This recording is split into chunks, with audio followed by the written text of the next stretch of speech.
How's it going, everyone? Welcome back to the R2F Sports Channel, where today I'll be going through my Premier League predictions for Game Week 20. This should be a fairly interesting game week as there's only one day of rest in between games from the Boxing Day games until today. So we'll see how these games go. I'm expecting a lot of sloppy play, maybe a lot of defensive errors, maybe a lot of offensive errors. So we'll see how that ends up going.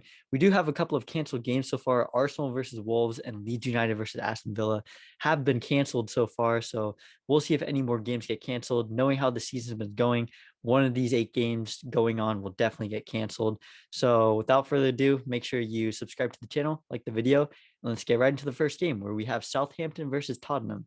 Southampton had a very good win against West Ham United, winning 3-2. Most of their goals coming off of set pieces, which has been a very common theme this year. Southampton scored, I believe, over half of their goals from set pieces this year. So definitely expect them to maybe get a set piece goal from James Ward-Prowse or someone else, just from him crossing the ball in or scoring even a free kick. So definitely expect him to get involved in this game. But the main issue I have with Southampton is that they concede a lot of goals.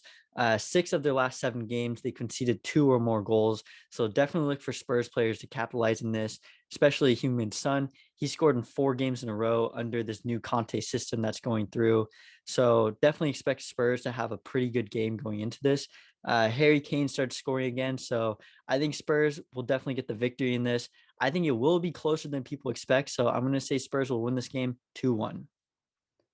Our next match is between Crystal Palace and Norwich City.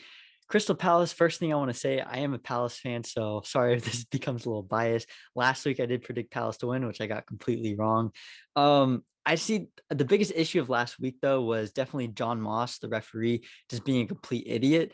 I know that's just one factor of many reasons why Palace lost, but this man just had something against Zaha where he just wanted to give him too many yellow cards, end up resulting in a red card, which means no Wilfried Zaha for this game, which along with him missing, I believe, Michael Olise, Barry Eze, Christian Benteke, and a few more other players might be out for this game. So Palace offensively might be very lacking in this game. So maybe expect some youth players to come up, maybe Scott Bangs, Jezun Raksakai, maybe some players like that to come up. I don't know too much about Palace for this game. I'm not too confident in them after last game and the amount of COVID cases that have been popping up. Patrick Vieira, I think, should be back for this game. He did miss the Spurs game with a COVID case, so we'll see if he can come back or not. So Ozzy and Roberts might have to take the wheel again. I think the only way Palace gets through this game with a winner draw is if Mark Gay and Joachim Anderson start with each other. When they start with each other, they've only lost 2 games this year, so I think they definitely should be starting with each other. If they don't end up starting with each other, though, I don't think it should matter too much. Norwich, not very good offensively, lost 4 straight games in a row, and through the last 6 games have only scored 1 goal. So not too much of an offensive threat there. They are going to be without Rashika and Matthias Norman, so 2 of their top goal scorers this year, both going to be out. So I'm not expecting them to score any goals in this game. Overall, I think it's going to be a very sloppy game where Palace will win this game 1-0. Our next game is between Watford and West Ham. I think this will end up as being a pretty high scoring game. Watford tends to have very high scoring games. I believe 5 of the last 5 games have had over 2.5 total goals in the game. So definitely expect a lot of goals in this game. Watford have had 3 straight games postponed. So I wonder what roster they'll even put out. So I believe most of their starters should be healthy. That was the projected lineup that I saw. They do have a lot of players missing, but their general starting 11 should be out there. I think they will score a decent amount of goals just because West Ham, they have been pretty poor defensively as of lately, especially conceding 3 against Southampton. So they also only have 1 win in the last 7 games. So definitely a big drop off of form from what seemed to be a great start for them and a great first 10 games. So we'll see if West Ham can get back onto it. Declan Rice, their best player, captain of the team, he is suspended for this game after getting too many yellow cards. So that is a big loss for them. And he's definitely a very controlling player in the middle of the field. So losing him for this game is massive. Michail Antonio, though, he did score finally. First goal, I believe, 8 games, 9 games for them. So big that he's finally back. But honestly, I don't see West Ham winning this game, but I could see Watford definitely getting points out of this. So I'm going to give this game a 2-2 draw. Our final game of Tuesday is between Leicester City and Liverpool. These teams did play each other earlier this year, where it resulted in a 3-3 draw, where Liverpool actually won on penalties. But I think the biggest thing to take away from that game is that Jamie Vardy played that game and did score 2 goals in that game. So we'll see if we have a repeat for Jamie Vardy scoring 2 goals in this game. I think he definitely could, because Liverpool are without some key players in this game. Andy Robertson suspended for this game from a red card that he picked up against Spurs. Then you have Van Dijk, who's doubtful for this game. Fabinho is also doubtful for this game. So some very key defensive players potentially missing for this game. So I think Leicester City could definitely score a couple goals in this game. But defensively, Leicester City has been very bad this year. So one clean sheet over the last 15 games. So I definitely don't see Liverpool having any problems attacking in this game. Definitely expect Salah and Yota to get back on the score sheet, as they did not play on Boxing Day. So I'm going to have Liverpool come through, score a lot of goals in this game, and win this game 3-2. Heading to the Wednesday games, first game we have is between Chelsea and Brighton.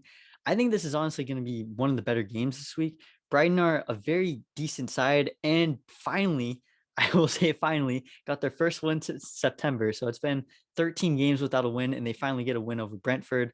But it was a fairly interesting game, though. First half, Trossard scores an absolute beautiful goal, but then goes down with an injury. And it seemed like as soon as he got injured, the team kind of fell apart. They did end up winning the game 2-0, but the second half was completely dominated by Brentford.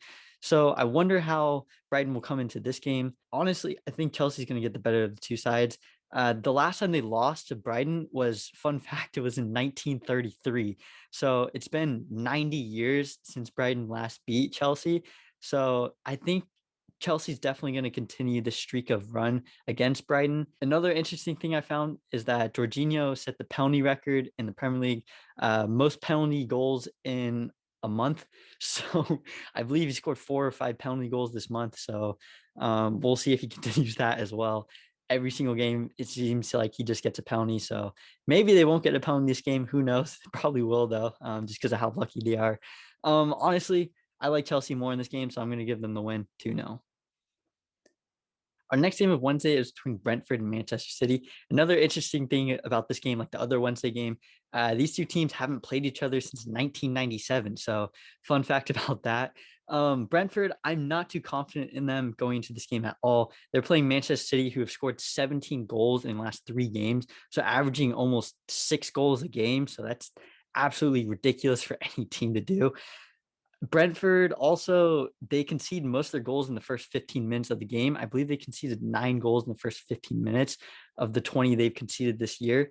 And Manchester City have scored 12 goals this season in the first 15 minutes. So definitely expect Manchester City to score a very early goal in this game.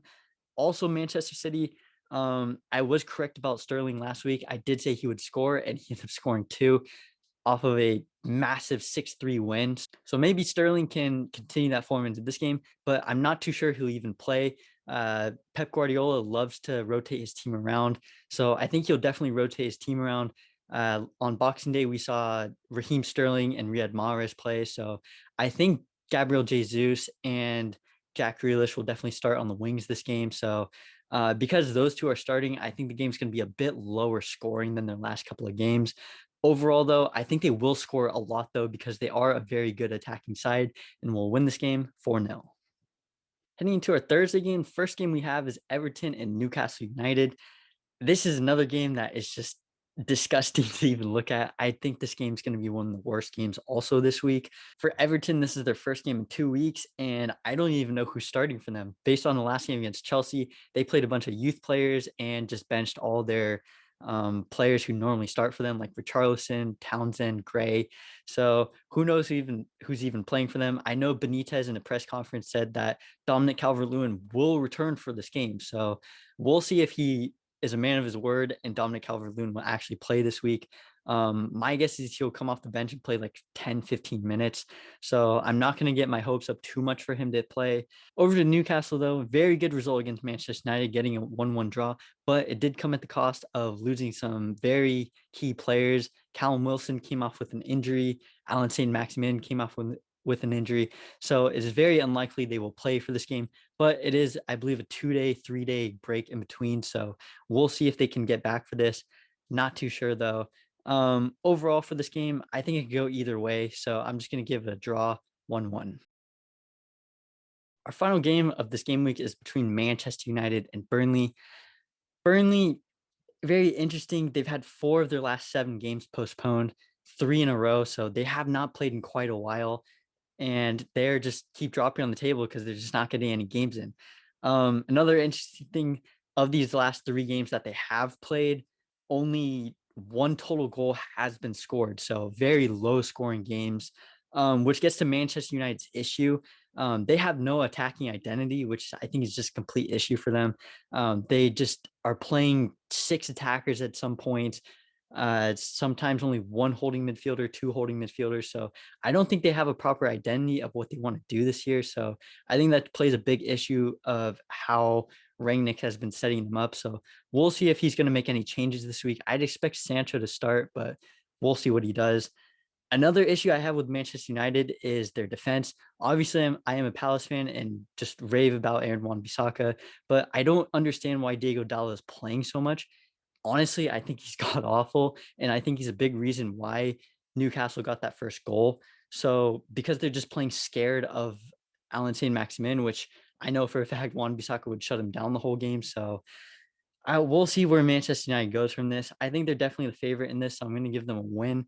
But I'm very cautious on Burnley's side, where I think this game could end in a draw and Manchester United could get 2 draws in a row. But because Manchester United have much better players, I'm going to give them a win, 1-0. Those have been my predictions for Game Week 20 of the Premier League. As always, if you enjoyed the video, feel free to leave a like and subscribe to the channel. Comment down below your thoughts on my predictions or just any players you like for this week. As always, thank you guys for watching. See you guys next time.